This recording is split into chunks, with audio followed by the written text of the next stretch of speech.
단백질 두 번째 수업 시간입니다. 자, 우리 지난 시간에는 단백질의 역할과 완전 단백질 식품인 달걀의 구조, 그리고 달걀에 들어있는 영양 성분에 대해서 알아보았는데요.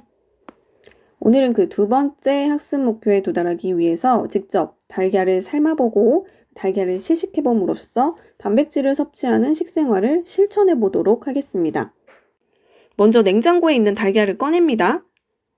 꺼내자마자 바로 뜨거운 물에 넣지 마시고요. 실온에 살짝 보관해둔 후에 온도 차이를 조금 내려주고 너무 차가운 그 온도의 달걀을 뜨거운 물에 넣어버리면 껍질이 깨져버립니다. 그러니까 그걸 방지하기 위해서 실온에서 잠깐 놔두고요. 30분에서 1시간 정도 놔두면 좋습니다. 그런데 시간이 없다 하면 그냥 넣어도 좋아요. 그럴 땐 방법이 있습니다. 자, 일단 물은 달걀이 잠길랑 말랑한 정도, 동전 하나 크기 정도 빼꼼 나오게끔 해서 물을 부어주시고 거기에 소금 1스푼과 식초 1스푼을 넣습니다. 자, 이 소금 1스푼에서 1T라고 써있는 이 대문자 T는 테이블 스푼이라고 해서요. 밥숟가락 기준으로 한 계량을 말을 하고요. 밥숟가락 정도, 그리고 요리하다 보면 이제 대문자 말고 소문자 T도 보일 거예요. 소문자 T는 티스푼이라고 해서 우리 찻잔에 작은 숟가락 있죠. 그 숟가락으로 하나라고 하는 의미입니다. 그래서 계량에 대한 기호도 한번 같이 살펴보았고요. 소금을 넣는 이유는 무엇이냐?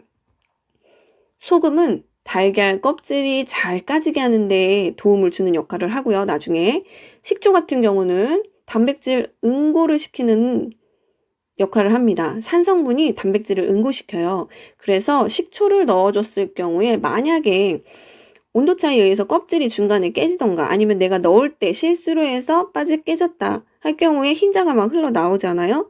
그러면은 그 깨졌을 때 흰자가 나오지 않고 바로 응고할 수 있도록 도와주는 게 이 식초입니다.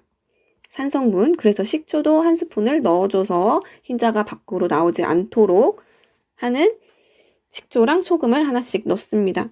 그리고 나서 이제 물이 팔팔팔 끓으면 이제 끓기 시작할 때부터 시간을 재는 겁니다. 기포가 조금씩 올라오기 시작한다, 물이 끓을 조짐이 보인다 하면 그때부터 시간을 한번 재보세요. 시간을 재서 내가 반숙으로 먹을 것인지 완숙으로 해서 먹을 것인지 결정을 하는 겁니다. 자, 물이 끓을 때 달걀을 한 방향으로 저어주면서 노른자가 중앙에 오도록 합니다. 자, 나중에 껍질을 잘 까기 위해서 달걀이 다 삶아지면 찬물에 바로 담궈 놓습니다. 자, 달걀이 다 삶아졌으면 이제 시식을 할 차례입니다. 여러분들은 반숙을 좋아하나요? 아니면 완숙을 좋아하나요? 끓어오르기 시작할 때부터 시간을 재서 7분 정도 더 삶아주면 반숙의 달걀을 먹을 수가 있고요. 10분에서 12분 정도 삶았다 하면 노른자가 전부 다 익은 완숙의 형태의 달걀을 먹을 수가 있습니다. 그리고 이제 15분 이상, 너무 지나치게 20분, 25분, 30분 이런 식으로 길게 달걀을 삶게 되면 어떤 일이 발생하느냐? 녹변 현상이라고 해서요. 녹색으로 변하는 현상. 자, 계란 노른자와 흰자의 경계면에 노른자 끝부분에 초록색 또는 심하면 회색 근처의 색깔로 색이 변해져 있는 현상을 본 적이 있을 겁니다.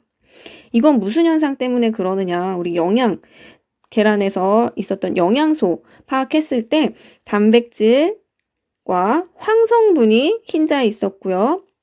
노른자에는 철 성분이 들어가 있었습니다.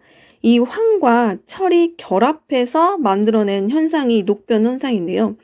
열을 가하면 가할수록 너무 장시간 가하게 되면 하얀 흰자에 있던 황 성분이 노른자로 옮겨가면서 이 노른자에서 황과 철이 결합하여 황과 철을 만들어내는 것입니다. 자, 그러면서 이러한 녹색으로 변하게 되는 녹변 현상이 나타나게 되는데요. 계란을 너무 많이 삶았을 경우에 이런 현상이 나타나게 됩니다. 지나치게 오래 삶았을 경우에. 그래서 보통 보면은 그 뜨거운 열 오래 가해서 생기는 현상이기 때문에 맥반석 계란 같은 거 있죠. 이런 것들에서도 이런 녹변 현상들이 많이 나타납니다. 그런데 이거는 인체에 무해한 그런 현상이기 때문에요. 그냥 화학 반응의 결과일 뿐입니다. 그래서 뭐 녹변 현상이 일어나서 이거 상한 건가 해서 안 먹는 게 아니라 먹어도 상관은 없습니다. 달걀이 뭐 상한 달걀만 아니었다면 그 색깔 변하는 걸로 인체에 해가 되는 것은 아니라는 거 하나 알아두고 가고요. 그 녹변 현상이 일어나는 이유는 달걀 흰자의 황과 노른자의 철 성분이 결합했기 때문에 나타나는 현상이다 까지 알고 있으면 우리 영양 파트에서의 영양소 좀 더 깊게 공부한 결과가 된 것입니다. 자, 이제 과제에 나갑니다. 자, 오늘은 내가 요리사. 여러분들이 방학 과제로 해야 될 내용인데요. 오늘 이 단백질 달걀 삶기에 대한 영상을 수강한 후에 단백질이 들어있는 식품을 찾아서 그 식품으로 요리를 직접 해보는 것입니다. 그리고 간단하게 요리 보고서를 작성해서 제출해주면 되겠는데요. 자, 공지사항에도 올라와져 있고 과제 제출란에도 올라와져 있는 보고서 양식입니다. 이 요리 실습 보고서 양식을 다운받아서 여기에 사진과 내용을 채워서 제출을 하면 될 텐데요. 자, 작성은 어떻게 하느냐? 일단 단백질이 주 영양 성분이 식품을 찾아서 재료로 사용을 하시고, 그럼 여기에 재료로 사용될 수 있는 것들은 단백질 식품들이겠죠. 이 단백질 식품으로 간단한 음식을 직접 내가 만들어서 시식해 보는 것입니다. 자, 달걀로 만든 요리로는 뭐 오믈렛도 있고 계란찜 이런 것들이 있을 것이고, 또 두부에서는 이제 두부 부침, 고기로는 고기 완자 이러한 식품들을 만들 수가 있겠죠. 이러한 요리를 해서 어떤 요리를 할 것인지 꼭 여기에 있는 것만이 아니라 본인이 만들어 보고 싶은 음식을 선정을 하는 것입니다. 대신에 주 영양 성분이 단백질이 들어가 있는 재료를 골라야 합니다.